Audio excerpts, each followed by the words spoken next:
daging berubah menjadi batu. Al-Jahri mengisahkan dari beberapa orang gurunya, sepotong daging panggang pernah dihadiahkan pada Ummu Salamah, salah seorang istri Rasulullah. Ia menyimpan sepotong daging itu buat Rasulullah. Tiba-tiba ada seorang pengemis datang meminta sepotong daging itu. Semoga sepotong daging itu berkah, tapi Ummu Salamah tak memberikan sepotong daging itu pada pengemis tersebut. Ummu Salamah lalu mengambil sepotong daging itu untuk diberikan pada Rasulullah. Tiba-tiba Ummu Salamah terpekik kaget. Ternyata sepotong daging itu telah berubah jadi batu. Innalillahi wa innalillahi roji'un. Demi Allah, ini adalah sepotong daging yang dihadiahkan Ummu Fulan buat kita. Boleh jadi tadi ada peminta-minta yang mendatangimu dan engkau tidak memberinya? Tanya Rasulullah. Ya benar Rasulullah, jawab Ummu Salamah. Dengan perasaan bersalah, sepotong daging itu tetap jadi batu sampai Ummu Salamah meninggal dunia. Tatapan Rasulullah menggetarkan. Sebelum masuk Islam, Umar bin Khattab termasuk salah seorang musuh yang sangat membenci Rasulullah. Suatu hari, Umar dan temannya Abu Jahim hendak membunuh Rasulullah. Tapi Rasulullah tetap tenang saja. Seperti sudah tahu, beliau malah membukakan pintu sambil membaca surat Al-Hasaqqah. Beliau sama sekali tak menampakkan kebenciannya. Hanya kedua matanya saja menatap mereka dengan tajam. Tiba-tiba saja tubuh Umar bin Khattab dan Abu Jahim gemetar. Mereka takut bukan kepalang. Umar, cepat selamatkan dirimu, seru Abu Jahim sambil lari terbirit-birit mendengar seruan itu. Tentu saja Umar juga ikut lari meninggalkan Rasulullah. Nabi Sulaiman wafat sambil berdiri. Bagaimana cara Nabi Sulaiman wafat?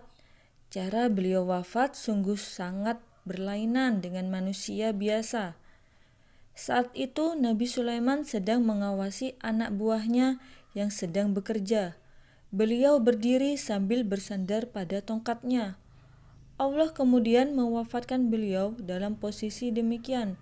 Beliau tetap bersandar pada tongkatnya meskipun telah lama meninggal. Anak buahnya tidak ada yang menyadarinya. Mereka baru menyadari bahwa Nabi Sulaiman sudah wafat setelah beliau jatuh akibat tongkatnya yang telah habis dimakan rayap. Nabi Musa dan manusia kera. Dalam sebuah riwayat disebutkan bahwa ada seorang Bani Israel telah banyak menghabiskan waktunya bersama Nabi Musa alaihissalam. Dia belajar pada Nabi Musa hukum-hukum fikih dan persoalan-persoalan Taurat, serta menyampaikannya pada orang lain. Selang beberapa waktu, Nabi Musa alaihissalam tidak melihatnya lagi. Suatu hari, Malaikat Jibril duduk bersama Nabi Musa. Tiba-tiba, seekor kera lewat di depan mereka. Malaikat Jibril bertanya pada Nabi Musa, "Apakah engkau mengenalnya?" Nabi Musa menggeleng. "Aku tidak mengenalnya, Jibril." Malaikat Jibril menjelaskan, "Dialah orang yang selalu belajar Taurat dari engkau. Itulah bentuk dan rupanya di dalam akhirat kelak." Dengan penuh heran, Nabi Musa alaihissalam bertanya, "Mengapa dia berbentuk seperti itu?" Malaikat Jibril menjawab, "Karena tujuan dan maksud dia dalam mempelajari hukum-hukum Taurat adalah agar masyarakat menganggapnya sebagai seorang yang berilmu. Tujuannya bukan semata-mata karena Allah dan dia tidak ikhlas. Oleh karena itu, kelak bentuknya berubah menjadi seperti kera di alam akhirat." Na'udzubillah. Mayat yang tak bisa dikuburkan. Dirawikan dari Anas bahwa ada seorang laki-laki pernah menulis ayat Al-Quran untuk Rasulullah. Namun, Ia suka menulis sesuka hatinya. Rasulullah mendiktekan Ghafuron Rohiman, tapi ia menulis aliman hakiman. Rasulullah pun sudah menegurnya, tapi ia jawab, aku tulis sesuka hatiku. Laki-laki itu lalu keluar dari Islam. Ia bergabung dengan kaum musyrikin dan berkata, aku lebih tahu dari kalian tentang perihal Muhammad. Dulu aku tak menulis ayat Al-Quran, kecuali aku hanya menulis apa yang aku inginkan. Laki-laki itu kemudian meninggal dunia. Setelah mendengar berita laki-laki itu meninggal, Rasulullah lalu berkata, bumi tak akan menerima jenazahnya. Kemudian salah seorang sahabat Rasulullah, Abu Thalha, mendatangi tempat laki-laki itu. Di sana ia mendapati jenazah laki-laki itu ditelantarkan. Mengapa jenazah laki-laki itu tak dikuburkan? Tanya Abu Thalha. Mereka menjawab, kami telah berusaha untuk menguburkannya berkali-kali, tapi bumi tak menerima jenazahnya. Bayi yang pandai bicara. Hadis riwayat Al-Baihaqi dan Al-Hakim. Dirawikan dari Ma'rad ibnu Abdullah ibnu Ma'rad ibnu Mu'aikib al-Yamani dari ayahnya, dari kakaknya, ia berkisah, aku berangkat haji sewaktu haji perpisahan. Aku masuk ke sebuah rumah di Mekah dan melihat Rasulullah berada di dalamnya. Wajahnya bersinar bagaikan lingkaran bulan. Aku mendengar suatu hal menakjubkan darinya. Seorang laki-laki menggendong bayi yang baru lahir datang menemui Rasulullah. Rasulullah bertanya pada bayi itu, tahukah engkau siapakah aku? Tiba-tiba bayi itu menjawab, engkau adalah seorang utusan Allah. Engkau benar, semoga Allah memberkatimu, kata beliau. Sesudah itu, bayi itu tak bisa bicara hingga ia menginjak usia dewasa. Ayahku berkata, dulu kami menamai anak itu dengan Mubarak al-Yamamah. Air mata tak bisa mengalir. Dirawikan dari Ummu Ishaq, ia berkisah, aku ikut hijrah atau pindah bersama saudaraku dari Mekah ke Madinah. Saudaraku berkata, aku lupa, bekalku tertinggal di Mekah. Ia lalu kembali ke Mekah untuk mengambil bekalnya. Namun, malangnya saat di Mekah ia dibunuh oleh suamiku. Saat itu suamiku masih ingkar pada Allah. Aku lalu datang menemui Rasulullah. Aku mengadukan hal itu padanya. Saudaraku telah dibunuh oleh suamiku. Beliau lalu mengambil segenggam air, lalu memercikkan air itu di wajahku. Setelah itu, bila Ummu Ishaq tertimpa musibah, air mata terlihat di kedua matanya, tapi air mata itu tak bisa mengalir di pipinya. Tidak hangus dibakar api. Suatu hari, suami wanita soleha ingin membuktikan kebenaran perkataan istrinya. Ia lalu menyalakan api tungku dan berseru, buktikan kalau engkau benar-benar mencintai Rasulullah. Sekarang masuklah engkau ke dalam tungku api itu. Tanpa takut, wanita soleha itu masuk ke dalam tungku api. Sang suami kaget. Dengan amat menyesal, ia menemui Rasulullah. Mendengar cerita itu, Rasulullah segera menyuruhnya pulang dan membuka tutup tungku api. Ya Allah, benar-benar sebuah mukjizat. Ternyata istrinya masih hidup. Ia sama sekali tidak terbakar.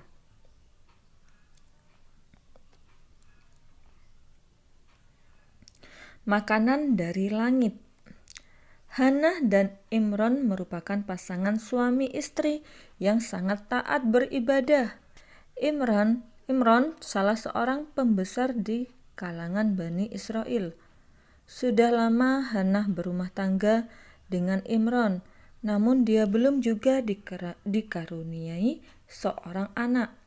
Karena itu mereka berdua selalu berdoa kepada Allah agar dikaruniai keturunan. Ya Allah, apabila aku memperoleh anak, maka aku maka akan aku serahkan anakku ke Baitul Maqdis untuk memelihara rumahmu. Akhirnya dengan izin Allah, Hannah pun mengandung dan melahirkan seorang putri bernama Maryam. Hanan lalu menyerahkan putrinya itu kepada Nabi Zakaria, pemimpin Baitul Maqdis. Nabi Zakaria sangat hati-hati memelihara dan menjaga Maryam. Ketika Maryam beranjak dewasa, Nabi Zakaria membuat sebuah kamar di dalam Baitul Maqdis. Jika Nabi Zakaria bepergian, beliau mengunci kamar Maryam dari luar, sehingga Maryam tidak bisa keluar. Hal itu dilakukan untuk menjaga kesuciannya. Namun ketika pulang, Nabi Zakaria sering menemukan ada makanan di kamar tersebut. "Maryam, dari mana engkau memperoleh makanan ini?" tanya Nabi Zakaria keheranan. "Aku memperoleh semua makanan ini dari Allah," jawab Maryam. Ada pada Quran Surat Ali Imran ayat 35-36. Tandan kurma bercahaya. At-Tabrani merawikan dari Qatadah, ia berkisah, Qatadah dan Rasulullah duduk bersama di masjid. Kemudian Rasulullah memberiku sebuah tandan kurma sambil berpesan, "Sesungguhnya setan telah menempati tempatmu di keluargamu. Pulanglah dengan membawa tandan kurma ini. Peganglah tandan ini hingga kamu sampai di rumahmu. Setelah itu pergilah ke sudut rumah, lalu pukullah dia dengan tandan kurma ini." Qatadah lalu keluar dari masjid.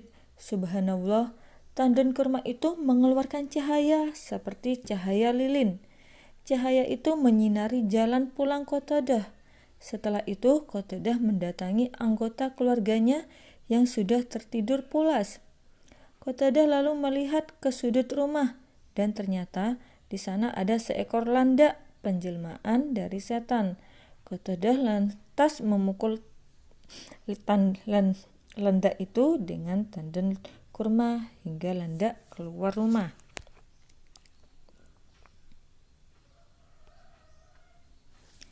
Kijang yang pandai bicara. Dari Zaid ibnu Arqam radhiyallahu anhu berkisah, suatu hari aku dan Rasulullah melihat seekor kijang betina terikat pada sebuah tenda milik seorang badui. Tiba-tiba kijang itu bicara, "Wahai Rasulullah, orang badui ini menangkapku, padahal aku masih menyusui 2 ekor anakku yang sekarang tinggal di hutan. Mereka bisa mati kehausan bila tak segera kususui. Bisakah engkau melepaskan aku agar aku bisa kembali sebentar ke hutan menyusui anakku?" "Jika aku melepaskanmu, apa engkau akan kembali kemari?" tanya Rasulullah. Si kijang menjawab, Aku janji jika tidak kembali, semoga Allah menghukumku." Rasulullah pun melepaskannya. Tak lama kemudian, setelah menyusui anaknya di hutan, si kijang itu kembali datang ke tempat itu. Rasulullah pun mengikatnya kembali ke tenda dan orang badui datang. "Apakah engkau mau menjual kijang ini padaku?" tanya Rasulullah pada si badui. Si badui menjawab, "Kijang itu sekarang milik engkau Rasulullah." Akhirnya Rasulullah pun melepaskan kijang itu untuk kembali hidup bersama anak-anaknya di hutan. Tubuh Rasulullah mengeluarkan api. Hadis riwayat Abu Nu'aim. Sabib ibnu Utsman, seorang kafir Quraisy yang ingin membunuh Rasulullah dalam sebuah peperangan di daerah Hunan. Ia lalu membututi dan mendekati Rasulullah. Kemudian Sabih menghunuskan pedangnya ke arah Rasulullah. Tapi tiba-tiba seketika tar, muncul kobaran api menyambar Sabih seperti kilat. Sabih terperangah kaget. Bersamaan dengan itu, Rasulullah memandang ke arah Sabih dan memanggilnya, "Hai Sabih, kemarilah." Setelah itu Rasulullah meletakkan tangannya di dada Sabih hingga Allah mengeluarkan setan dari hati Sabih. Betapa anehnya, sejak saat itu Sabih jadi sangat mencintai Rasulullah. Bahkan Rasulullah menjadi orang yang paling dicintainya. melebihi rasa cintanya pada siapapun. Bulan terbelah dua. Hadis riwayat Al-Baihaqi, Bukhari, Muslim, dan Ahmad. Salah satu mukjizat Rasulullah adalah bulan berbelah dua hingga sebuah gunung berada di antara keduanya. Dikisahkan dari Anas, penduduk Makkah pernah meminta Rasulullah untuk menunjukkan sebuah mukjizat. Maka tiba-tiba bulan di atas langit Makkah terbelah dua. Maha suci Allah. Penduduk Makkah pun terkagum-kagum melihat keajaiban tersebut. Rasulullah lalu membaca firman Allah. Telah dekat atau datangnya saat itu hari kiamat dan bulan terbelah. Pada Quran surat Al-Qamar ayat 1. Menjadi buruk rupa. Al-Aswad bin Abdi Yaqut adalah orang yang paling berani menghina Rasulullah. Ayat-ayat Al-Quran dan Islam. Al-Aswad bin Abdi Yaqut adalah orang-orang yang paling berani menghina Rasulullah, ayat-ayat Al-Quran dan Islam. Tapi Rasulullah yang mulia tetap sabar dan dengan penghinaan itu. Hingga suatu hari Allah menurunkan azab pada Al-Aswad. Ketika Al-Aswad sedang berjalan sendirian di padang pasir, tiba-tiba datang badai gurun yang sangat panas menyerangnya sampai kulitnya hangus terbakar. Seketika Al-Aswad berubah jadi buruk rupa. Keluarganya dan orang-orang pun tidak mengenalinya lagi. Mereka mengira Al-Aswad orang gila, sehingga mereka mengusir Al-Aswad ketika mencoba akan masuk rumah. Akhirnya suatu hari Al-Aswad ditemukan mati kehausan di padang pasir. Pohon bisa bicara. Hadis riwayat Muslim. Dikisahkan dari Mi'ari bahwa ada sebuah pohon yang bisa bicara seperti manusia. Pohon itu menceritakan bahwa ia telah menyaksikan Rasulullah bertemu dengan sekelompok jin. Peristiwa tersebut terjadi di malam hari, ketika Rasulullah memisahkan diri dari para sahabatnya. Beliau lalu didatangi oleh utusan jin. Kemudian beliau pergi bersama mereka. Rasulullah membacakan ayat-ayat Al-Quran pada sekelompok jin itu, dan mereka pun akhirnya beriman padanya dan mengikuti cahaya yang diturunkan padanya.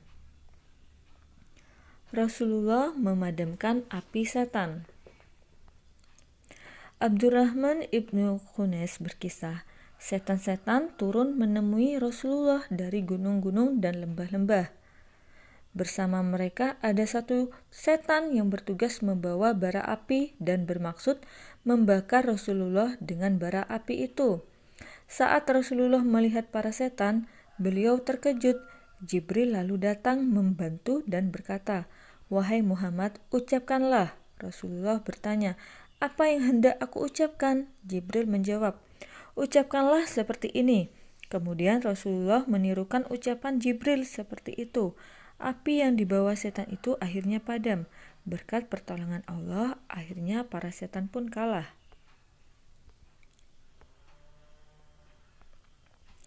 Makanan bisa bertasbih. Hadis riwayat Al-Bukhari.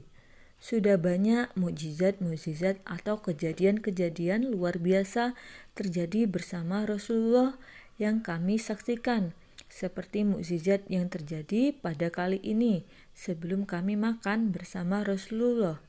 Ketika waktu makan terjadi sebuah keajaiban di hadapan Rasulullah dan kami sudah tersaji makanan dan minuman. Subhanallah, subhanallah, maha suci Allah. Tiba-tiba terdengar suara bertasbih di ruangan itu. Kami yang ada di tempat itu saling berpandangan, siapa yang bertasbih pada saat itu, padahal kami semua pada diam.